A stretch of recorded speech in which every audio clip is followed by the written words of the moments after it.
Okay, this is an unboxing vid for the Thrustmaster Cougar MFD panels. I've had to redo the audio because when I did it I kept bumping the mic, which was not good. So I was surprised how small the box was. I was expecting a much bigger box. I bought mine on eBay just because that was where I could get one. It ended up coming from Sri Lanka. Now the packaging, I wasn't impressed with the packaging. It's just some bubble wrap around them. I'd be a bit concerned about it coming through the post, to be honest, because it's not the greatest packaging in the world. Particularly if you remember the Thrustmaster Cougar joystick came in this immense box with heaps of styrofoam in it. Two of them, they appear identical. They've each got a base on the back of them, so you can stand them up. And that is a series of little arms that go between the front of the MFD and the back. And they've got angles written on them, and they're adjustable. So you can change the angles from 39 degrees to 54 to 72 degrees. And they just slot very easily into them.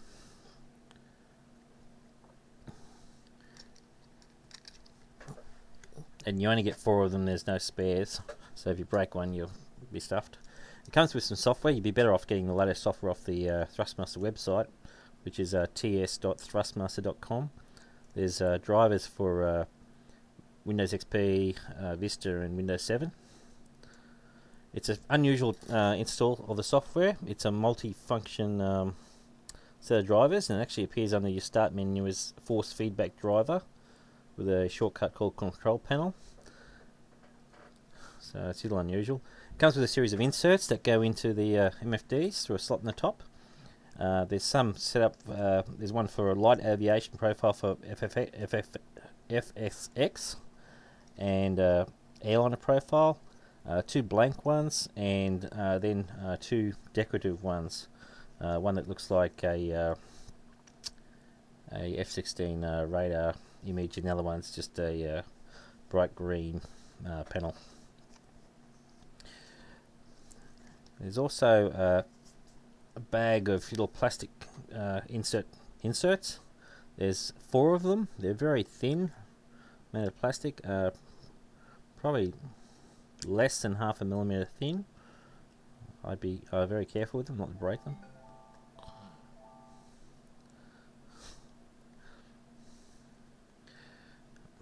Again, they just slide in the top through the slot.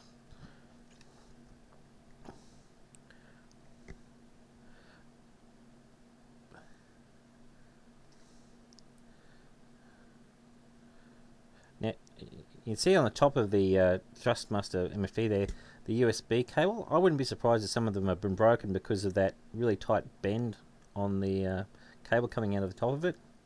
There's been some reports of people with problems out of the box, and I think that's either USB power or maybe that bend breaking the cable. The front of the MFD can be easily taken off the back using those 2 thumb screws at the top. They screw into a metal nut inside, so that shouldn't break. And there's a bit of a texture on the surface, so you can have some tension there, adjustable tension. It's the size of the things, they're squares, so they're 14 centimeters square, and without the base attached, they're 1.5 centimeters deep. So they come off the base, so you can attach them to a panel or to a monitor if you want to recreate a functioning MFD. The buttons themselves are not tactile. There's no feeling to them. The finish of the product's pretty good. It's a semi-gloss black with grey buttons with light grey printing and stenciling on them.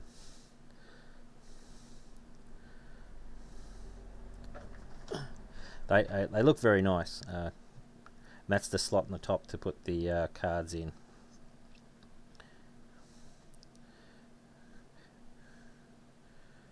And there's 2.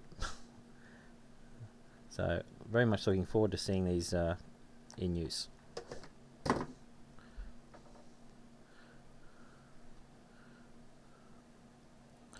Okay, just a couple of other things.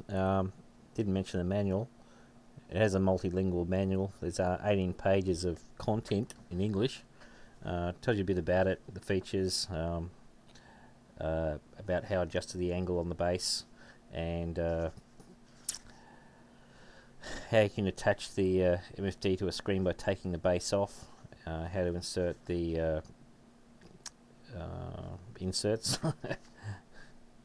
and a little bit about the Thrustmaster control panel. Also tells you about that you can have 8 of these things attached to one computer, and you can adjust the backlight through the software or through the hardware by pressing 3 buttons simultaneously, which is nice. It tells you about the profiles that it comes with, which are for Flight Simulator 2004 and Flight Simulator 10. And just some basic troubleshooting about, which basically tells you to put them into a mains powered USB hub, don't use an unpowered hub, and to install the plugins.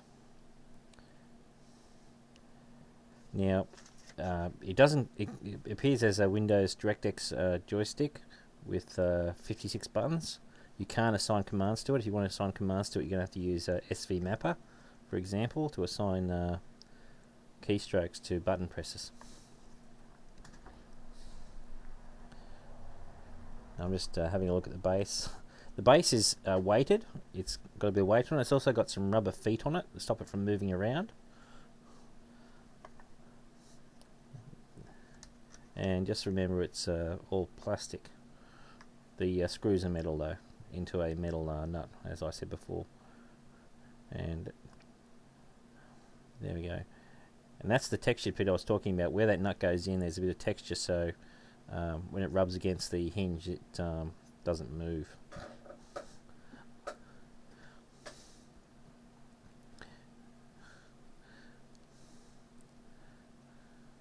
I don't know why I was so fascinated with that hole. I must have been pretty excited to find that nut was in there. Yeah, so very easy to unscrew them and put them back together again. And the base doesn't have anything intelligent in it, it's just a base. All you need is the USB cable that comes out of the bottom of the USB of the MFD panel at the front. There's some little plastic caps on the USB cables,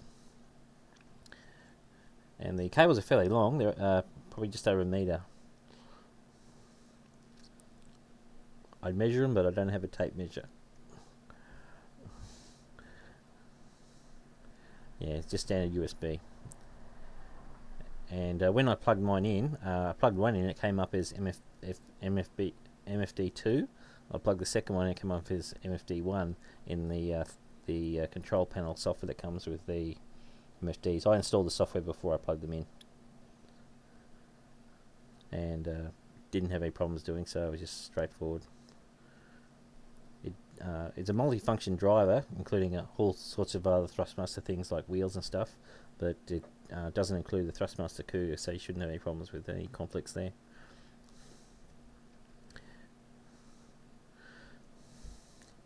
And here I'm measuring them again. They're 14 centimeters square.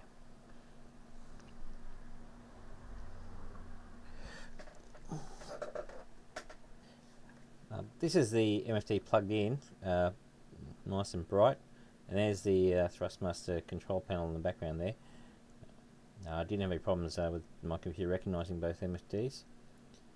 When you select the MFD and go in the properties of it, it actually flashes, so you know which one, MFD you're looking at. So there's no chance of you confusing them. So select the other one. You can also turn off LEDs at the top of the MFD through the control panel software, so to distinguish them. So they give you 2 LEDs. You can do different combinations if you've got more than 2 plugged in your PC. There's also an identify button in the control panel software, so they made sure that you can't get them confused. You can see that the buttons are coming up in the control panel that I'm pressing. So they're all recognised as a just like a 28 button joystick really. The backlighting is adjustable. Each separate MFD can have different backlighting as well.